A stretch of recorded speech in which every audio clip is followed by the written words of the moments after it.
नमस्कार, मेरा नाम भवतोष फोगाट है और आपका हमारे YouTube channel physics by Bhavtosh Phogat में स्वागत है। तो स्टूडेंट्स, आज हम एनर्जी लेवल के बारे में आपको बताएंगे। तो ये हाइड्रोजन एटम का एनर्जी बैंड डायग्राम है। तो इसमें अगर हम पहले देखें ग्राउंड स्टेट की बात करते हैं, ठीक है। तो पहले हम बात आते हैं ग्राउंड स्टेट क्या होता है।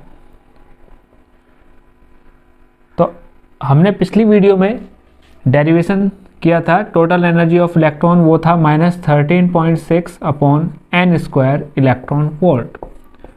तो अगर हम n की वैल्यू 1 रख देते हैं, फॉर n इजल टू 1, तो हमारा कितना हो जाएगा E1 equal to -13.6 electron volt.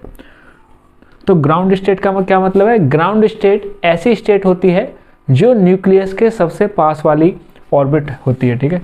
यानी अगर ये हमारा न्यूक्लियस है, तो अगर हमारा इलेक्ट्रॉन न्यूक्लियस के सबसे बराबर वाली ऑर्बिट में है, तब हम कहेंगे वो किस में है? ग्राउंड स्टेट में।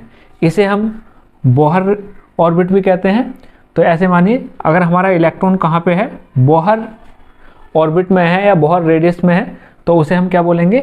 Ground state. तो जब n की वैल्यू 1 होती है, यानी जब हमारा इलेक्ट्रॉन, किसी एटम का इलेक्ट्रॉन न्यूक्लियस के सबसे पास वाली ऑर्बिट में होता है, तब उसे कहा जाता है कि एटम ग्राउंड स्टेट में है और उसकी जो एनर्जी होती है वो होती है -13.6 इलेक्ट्रॉन वोल्ट। तो अगर हमें न्यूक्लियस के सबसे पहली ऑर्बिट से इलेक्ट्रॉन को एमिट कराना है, तो हमें 13.6 इलेक्ट्रॉन वोल्ट एनर्जी की ज़रूरत पड़ेगी।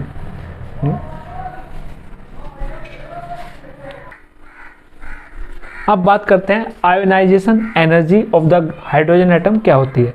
तो अभी हमने बात की कि जब हमारा इलेक्ट्रॉन ग्राउंड स्टेट में होगा, यानी पहली ऑर्बिट में होगा, तो उसकी एनर्जी होती है -13.6 इलेक्ट्रॉन वोल्ट। तो अगर हम चाहते हैं कि इलेक्ट्रॉन को हाइड्रोजन एटम से हम फ्री करा दें, तो उसके लिए हमें कितनी एनर्जी की जरूरत पड़ती है? 13.6 इलेक्ट्रॉन वोल्ट। यानी हाइड्रोजन के इलेक्ट्रॉन को फ्री कराने के लिए हमें 13.6 इलेक्ट्रॉन वोल्ट की एनर्जी की जरूरत पड़ती है। इसे हम कहते हैं ionisation energy of the hydrogen atom, ठीक है। अब आता है एक्साइटेड स्टेट, ठीक है। n equal to 1 ground state था, n इक्वल टू 2, 3, 4, 5, इन्हें हम क्या कहते हैं? Excited states. तो ये कौन सी स्टेट्स होती हैं? तो अगर हम देखें, ग्राउंड स्टेट पे जो एनर्जी है वो है -13.6 इलेक्ट्रॉन वोल्ट। फिर n इक्वल टू 2 पे -3.40, क्योंकि वैल्यू माइनस में है, तो यहाँ पे हम देख रहे हैं जैसे जैसे हमारा ऑर्बिट बढ़ता जा रहा है, एनर्जी की वैल्यू भी बढ़ती जा रही है। यानी कि n इक्वल टू 1 पे सबसे कम वैल्यू है एनर्जी की, उसके बाद जैसे जैसे ऑर्बिट बढ़ेगा वैसे वैसे एनर्जी की वैल्यू भी हमारी ऊपर की तरफ बढ़ती जा रही है। तो अगर ग्राउंड स्टेट पे, ठीक है, जो ज़्यादातर एटम्स जो होते हैं हाइड्रोजन एटम में, मतलब वो किस में होते हैं? ग्राउंड स्टेट में।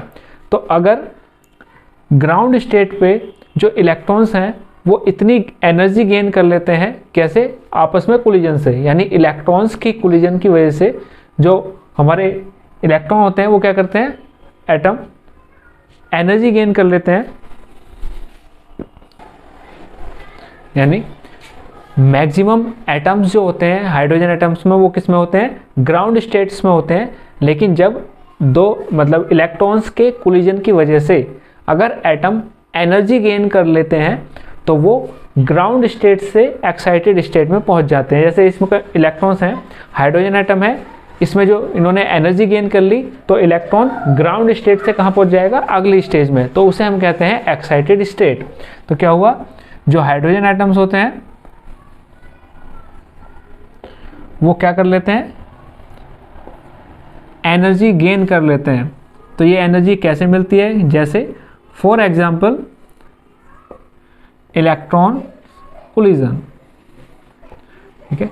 इलेक्ट्रॉन के कोलिजन की वजह से एनर्जी गेन कर लेते हैं। तो उससे क्या होता है? जो इलेक्ट्रॉन है वो ग्राउंड स्टेट से,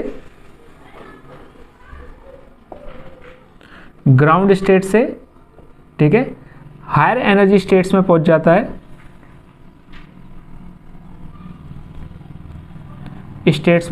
है, ठीक है।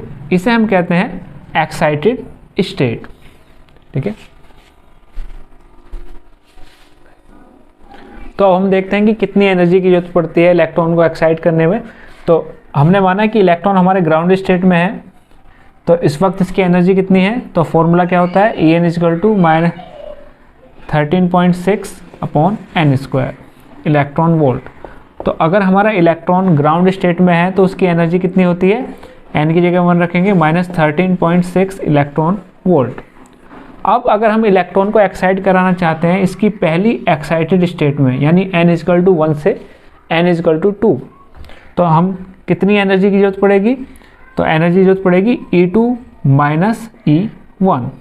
तो E2 कितनी एनर्जी है, n इजकल टू 2 रखेंगे, तो E2 है -3.40 माइनस E1 की वैल्यू माइनस के 13.6, तो ये माइनस माइनस प्लस हो जाएगा, ये माइनस प्लस 13.6, तो हमें कितनी एनर्जी की जरूरत पड़ेगी, 10.2 इलेक्ट्रॉन वोल्ट।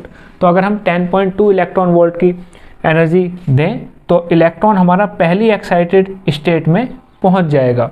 इसी तरह अगर हम इलेक्ट्रॉन को ग्राउंड स्टेट से दूसरी एक्साइटेड स्टेट में पहुंचाना चाहते हैं n इजकल टू 3 तक, तो हम क्या करेंगे इसमें, तो कितनी एनर्जी की जरूरत पड़ेगी, ये हो जाएगी E3 माइनस E1।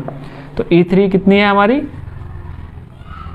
-1.51 माइनस 13.6, तो माइनस माइनस प्लस हो जाएगा, ये -1.51 प्लस 13.6, तो ये आ जाएगा हमारा। अगर हम इसे घटाएंगे तो इसकी वैल्यू आ जाएगी 10 में 9 और ठीक है 12.09 इलेक्ट्रॉन वोल्ट।